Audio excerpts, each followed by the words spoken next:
¿Qué tal, muchachos? ¿Cómo están? Excelente tarde.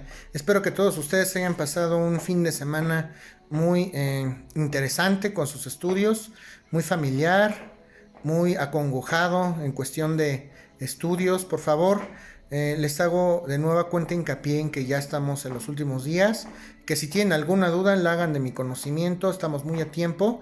Y pues bueno, mucha salud y mucho éxito con sus proyectos. Ya estamos pues prácticamente terminando estas sesiones de criminología, de escuelas del pensamiento criminológico, y esperamos que todo esto sea digerible y perfectamente comprensible para ustedes. Vamos a dar continuidad entonces a nuestros estudios de criminología bastante interesante. Ya todos estos autores están manejando unas posturas que son interesantes para el estudio de cualquier criminólogo y que nos van a servir en el campo de trabajo en el momento en que nosotros podamos determinar y podamos dilucidar la personalidad de una persona u otra en un momento dado. Entonces, retomando estas sesiones, vamos a seguir platicando de la influencia que tuvo precisamente la escuela psicoanalista por Sigmund Freud y todos aquellos pensadores o criminólogos que siguieron propiamente esas posturas, ¿ok? Entonces, hoy vamos a seguir justamente con nuestros estudios y vamos a dar pie a la continuación propiamente del estudio psicoanalítico. Vamos a seguir con algunos autores, vamos a referirnos específicamente hoy, en principio a D. Winnicott. D. Winnicott hace una serie de estudios sobre deprivación, no está mal, así se dice, deprivación, no depravación, deprivación y delincuencia, ¿ok? Estudios de deprivación y delincuencia, D. Winnicott. Este señor igual que otros tantos, va a referir las experiencias que los niños que fueron parte o que estuvieron desafortunadamente en la Segunda Guerra Mundial, todas esas experiencias que estos niños que estuvieron en la Segunda Guerra Mundial pues tuvieron y cómo es que desencadenaron en sus personalidades algunos aspectos o algunos factores que pueden desviar sus conductas directamente hacia la criminalidad. D. Winnicott nos va a señalar precisamente que todos estos señores, todos estos, hoy señores, pero todas esas personas que desafortunadamente en su niñez, que pues bueno, ya deben de ser de grandes, naturalmente estamos hablando de el periodo de 1940 a 1945, pero todas aquellas personas que desafortunadamente fueron niños en esta época de la Segunda Guerra Mundial, pues tuvieron una serie de comportamientos o una serie de factores precisamente derivadas de la guerra, afectaron sus personalidades, afectaron sus sentimientos y hubo una cuestión que fue bastante álgida en el corazón de todos estos niños y a nivel psicológico y a nivel social. Entonces todos estos niños en su momento fueron separados de sus familias. D. Winnicott nos señala precisamente esa historia. ¿Qué pasa con esos niños que estuvieron presentes en la Segunda Guerra Mundial? ¿Qué pasa con ellos que los separaron de sus familias? Mentalmente, ¿qué tipo de repercusión tuvo la Segunda Guerra Mundial? Hay que ver cómo existen o cómo afectan todos estos fenómenos a la personalidad y tienden a desviar a estos niños de la delincuencia. Retoma otro tipo de autores, lo vamos a retomar más adelante. Me refiero a J. Bowlby. J. Bowlby también estudia a Winnicott y también hace una serie de estudios a estos infantes que estuvieron en la Segunda Guerra Mundial y refiere precisamente a esa capacidad que tienen estos niños para experimentar y para expresar su tristeza. Qué tan capaces son esos niños de transmitir sus sentimientos, de decirlos, o fueron en su momento. En la época de la Segunda Guerra Mundial, recuerden que no era una época muy agradable para vivir y que también en ocasiones no era tan bien visto exteriorizar algunos sentimientos. Todos esos sentimientos se reprimen desde el punto de vista del psicoanálisis. Vamos a resguardarlos debidamente a nivel subconsciente o inconsciente y todo esto marca forzosamente el desarrollo psicoemocional de los niños, marca la personalidad de un niño y la capacidad también para tener relaciones sociales. ¿Qué tipo de interacción pueden tener este tipo de muchachos que estuvieron en la Segunda Guerra Mundial, donde las propias autoridades y los adultos los reprimían de expresar sus sentimientos?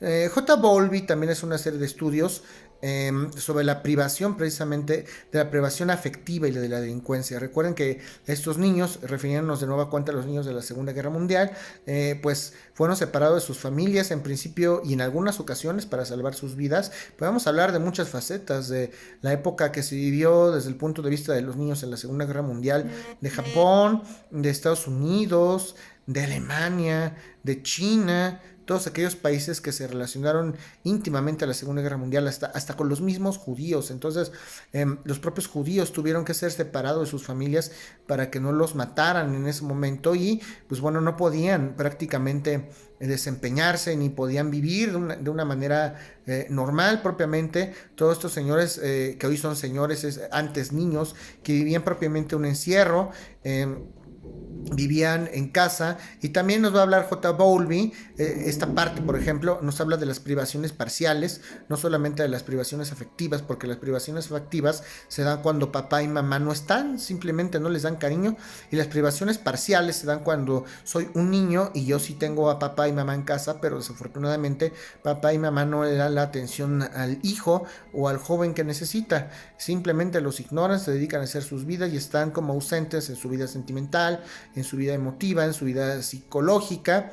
Y eso es desde el punto de vista de Bowlby, pues es una privación parcial que necesariamente va a desencadenar o puede llegar a desencadenar en conductas delictivas. Aunque iban en casa estos niños, pues los padres no les prestaban atención.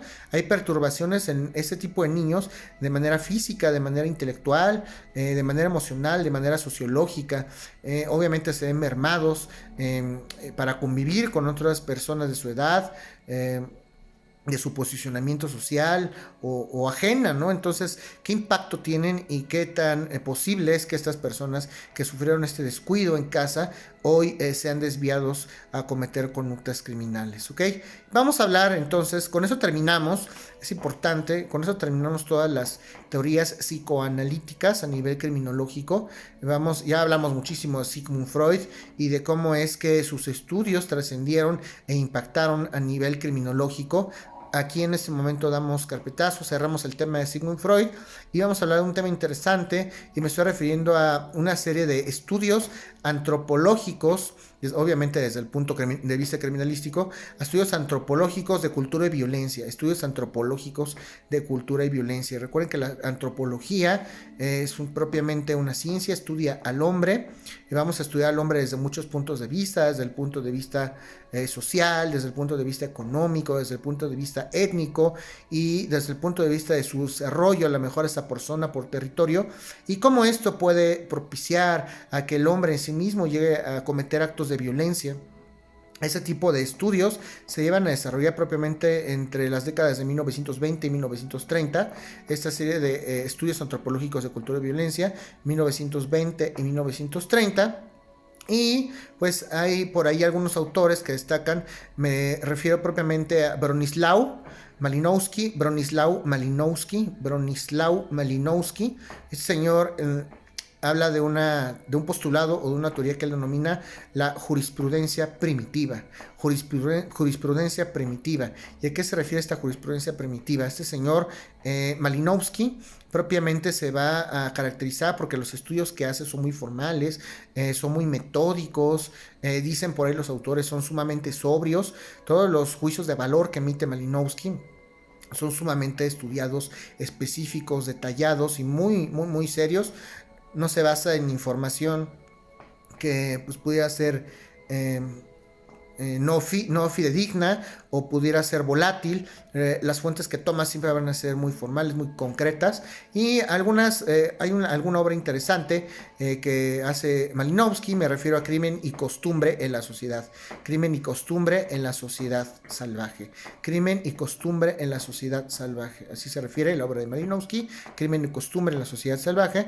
También es un dato interesante. Y todos estos estudios que hace en sus obras van a referir necesariamente rasgos de cultura, todos los seres humanos que necesariamente desde el punto de vista antropológico, y los podemos estudiar, todos estos todos estos académicos nos recuerdan mucho a la escuela interaccionista, porque estudian de pronto toda la influencia que tiene la sociedad, las etnias, lo económico. Pues de nueva cuenta Malinowski nos va a referir propiamente que la cultura, que la sociedad propiamente y que la costumbre en un momento dado son cuestiones inherentemente humanísticas.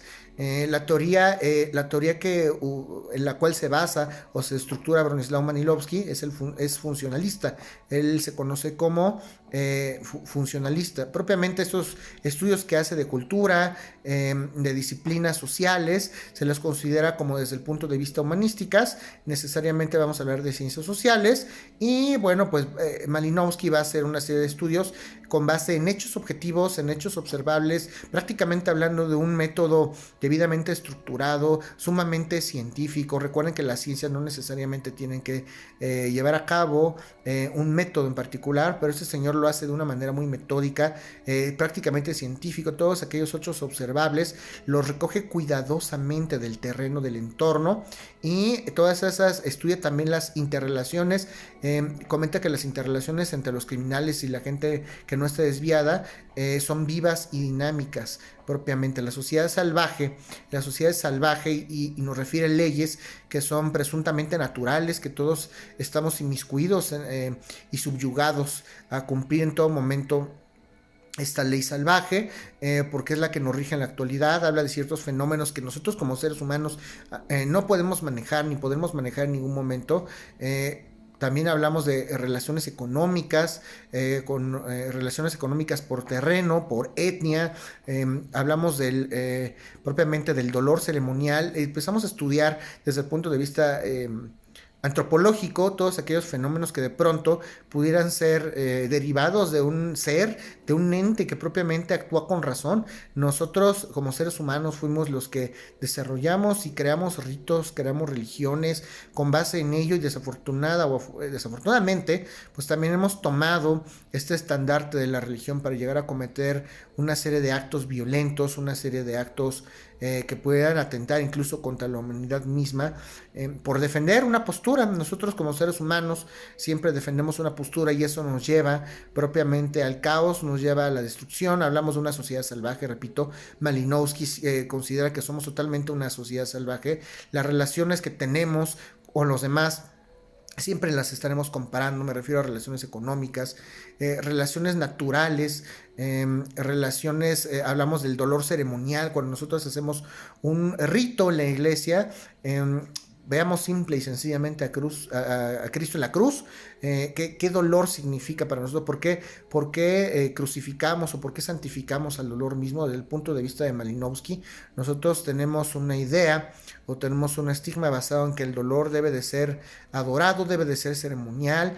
Hablamos de temas tales como la piedad religiosa. Cuando nosotros asimilamos ese tipo de perdón con la divinidad, nos sentimos humanísticamente superiores. Hablamos del miedo a lo ceremonial, a lo religioso, y propiamente ese miedo nos va a conducir, va a desencadenar que nosotros como seres humanos llevemos a cabo una serie de conductas que pudieran llegar a ser delictivas o no.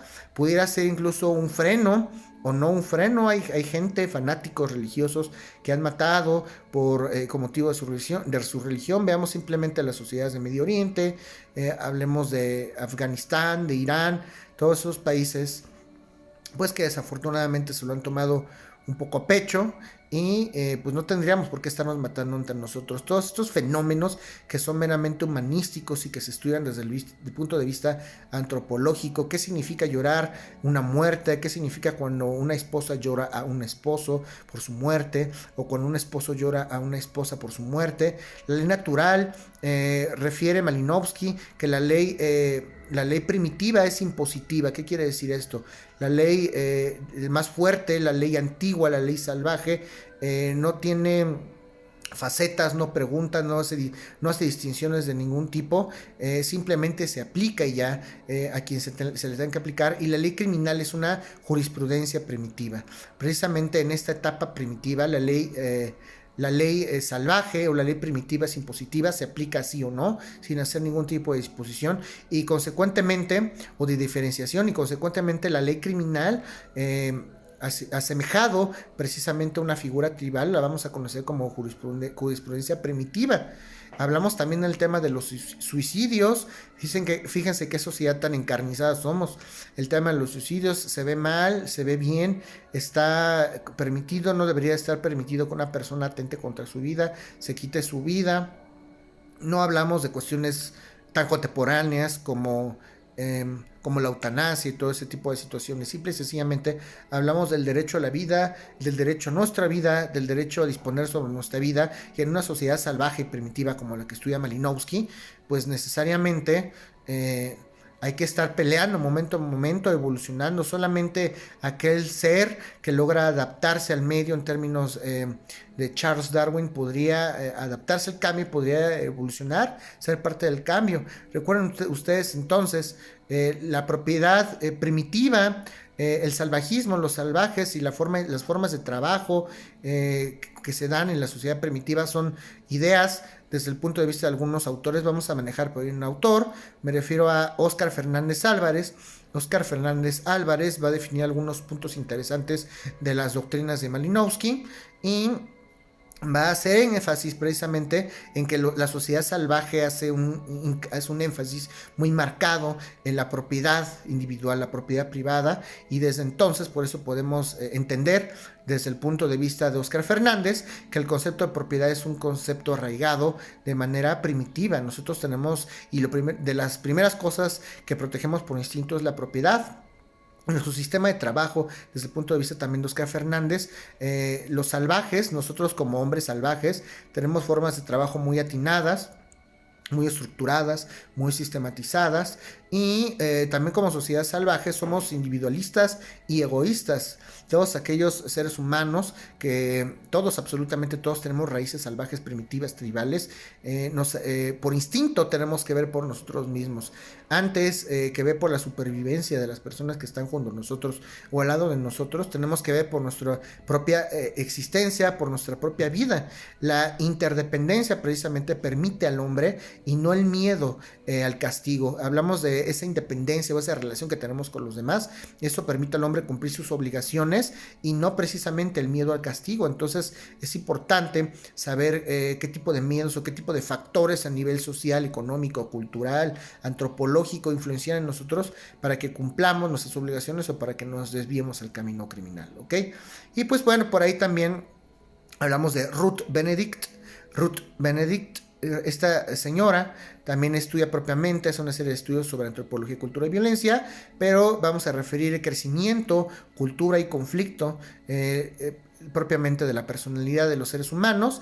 Y dice Ruth Benedict precisamente que el crecimiento de las personas, nuestros rasgos culturales y todos aquellos ambientes en los que nos fortalecemos, en los que desarrollamos propiamente nuestras ideas y nuestras formas mentales, y los conflictos que llegamos a tener de manera posterior en una sociedad, se pueden deber a tres factores primordiales. Y primero hablamos de un estatus responsable, no responsable.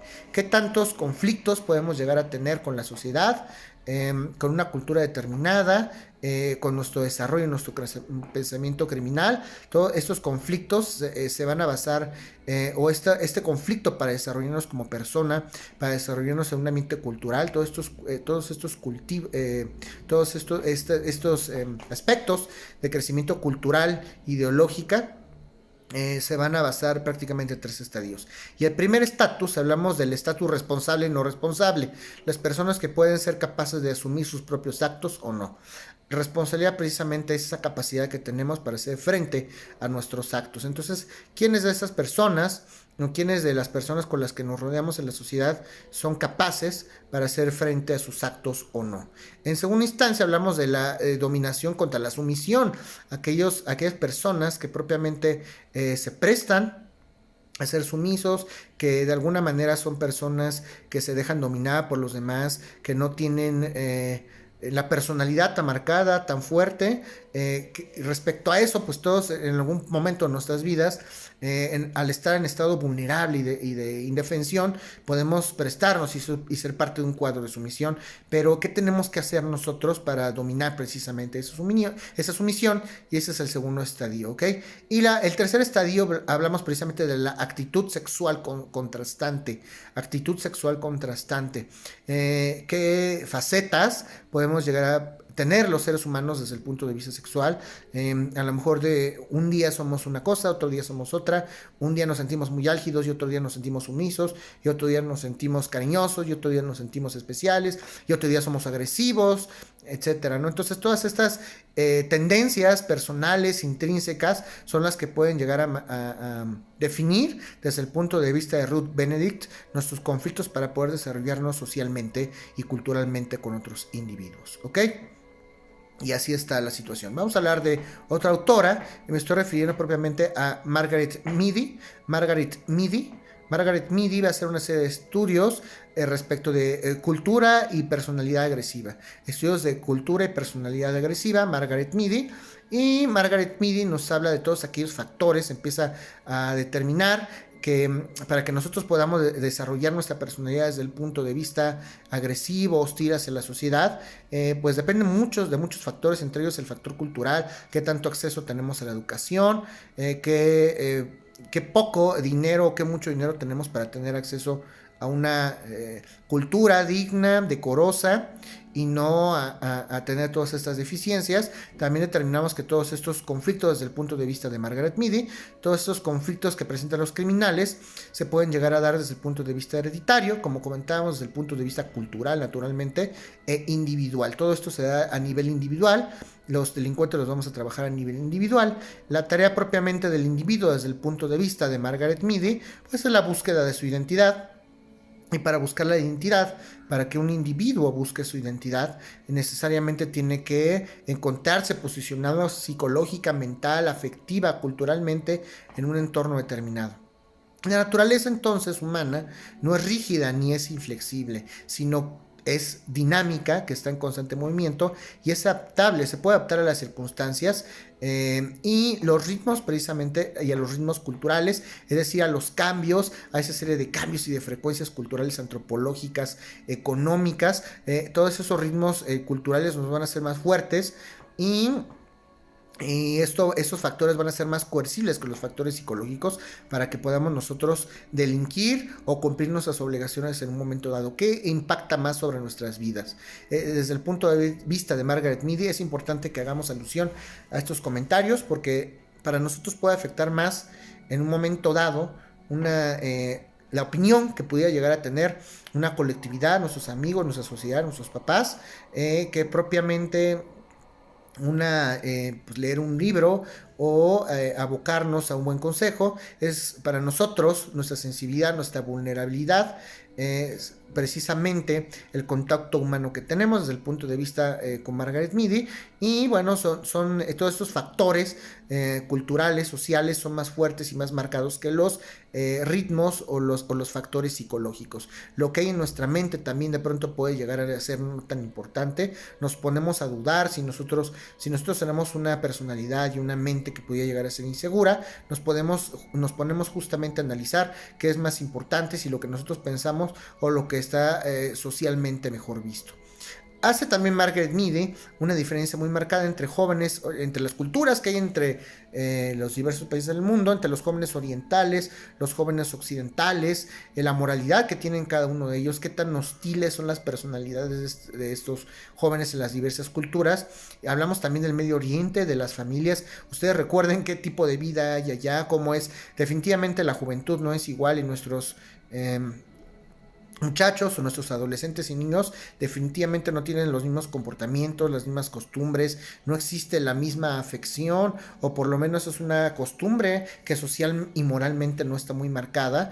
Y bueno, pues incluso se etiqueta a los orientales de ser menos afectivos, de ser más hostiles, más ríspidos en sus relaciones. Las familias de Medio Oriente son diferentes. Ahí en algún momento no podemos hacer ni hacemos diferenciación de clases sociales. La hostilidad para esas personas de Medio Oriente de pronto es una cuestión natural. Los jóvenes en Japón, en principio, algunos jóvenes se caracterizan por tener una gran influencia de la moralidad. Algunos de ellos defienden más el honor. Aquí en México, triste, muy triste, lo digo con mucha tristeza, el honor hoy por hoy ha pasado a un plano totalmente secundario. Ya es muy complicado que ya las personas hoy por hoy pues defiendan y hagan valer esta situación que es tan importante para nosotros como es el honor, como es la dignidad. Ya no se pelea, ya no se considera, y por eso es que nuestra moralidad pues como cultura mexicana está también en decadencia. Hay algunos factores que también desde el punto de vista de estos jóvenes puede definirse o puede definir sus personalidades, y todo ello lo estudiamos, recuerden, para ver qué tan viable es que cometan actos delictivos o no. Algunos de estos factores pudieran llegar a ser la edad, el sexo, la fuerza, la belleza, incluso algunas variaciones o algunas particularidades que tengan en algunas culturas, pues se etiqueta a las mujeres más bellas que en otras, sin que sea cierto esto. Lo digo como comentario meramente académico. Simple y sencillamente así lo definen los criminólogos. Dicen que en algunas culturas las mujeres son más bellas que en otras, que en algunas personas los hombres son más inteligentes que en otros lugares.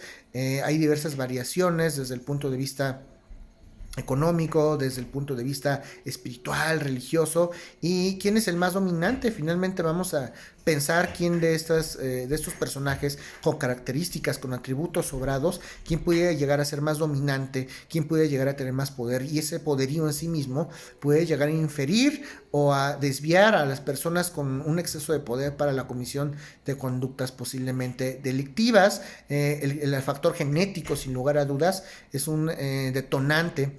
Imagínense ustedes, pues ya desafortunadamente vemos a estas personas de Medio Oriente con una cara de bomba porque pensamos que es así. No necesariamente debe de ser así.